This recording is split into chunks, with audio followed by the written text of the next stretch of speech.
Do you ever wrestle with getting your voice out? Do you ever get concerned about speaking your truth? Do you have feelings that you don't talk to anyone about? Picture this group of teenagers are hanging out. There's a young girl with them, about 15, and she wants to be part of the conversation. Every time she tries to speak, only half sentences come out. The words get stuck in her head, stuck in her throat. She's so insecure. She's afraid of putting her voice into the world. Now, young boys, teenagers being who they are, they tease her. She's got a brain tumor, um, which of course makes her that less able to speak her truth. You must also know that this group of young people is doing other things that young people do. They're all smoking pot. This young girl is with them because they easily accept her into their crowd. She's with them because she has learned at a very, very, very young age to stuff her feelings back into her body through substances. This young girl is with them because she just desperately wants to fit in, as so many young people do. You may have guessed by now. I was that young woman. That young woman still lives inside of me. And over the years, as I've grown, and it's been about 42 years since that time, I have really struggled to get my voice out, to get my truth heard. There are times when I couldn't speak up, when I let others do whatever they wanted with me, with my body, when I had truth and feelings and I just stuffed them all back down.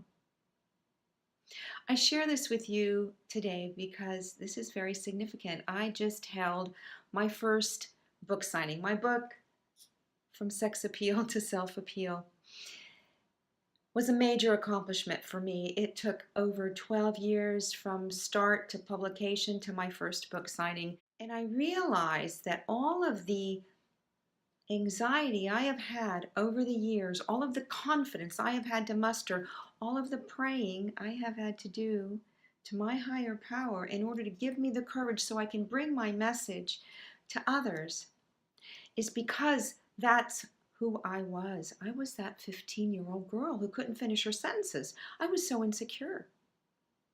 I was so insecure. I had no confidence. I had no valuation for myself. I had no self-esteem. I just really was like a rubber band. I was pulled and pushed by what everybody else wanted. So my message today is, if you're young and you think that this is it, that this is how your life is going to be for the rest of it, it's not, let me tell you. If you're older and you're struggling on a self-help journey, it will get better. Just keep walking in the right direction. Reach out, find a trusted person to talk to, get your feelings out. If you're looking for ways to manifest your dream and you're frustrated because you have blocks internal that manifest as external, keep pursuing it because reaching your dream is empowering. If you are a woman in recovery, and I think we're all in a recovery of self, but if you're a woman in a recovery program, your feelings, your thoughts, they're all valid. They have to come out because if they don't, then they will just continue to block you from your own personal growth. We have a saying in the circles that I travel in, just don't leave before the miracle happens. You're already a miracle. You're living in a human body. That in itself is miraculous.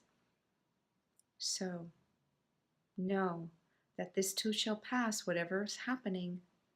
Days will get better. Dreams will be realized.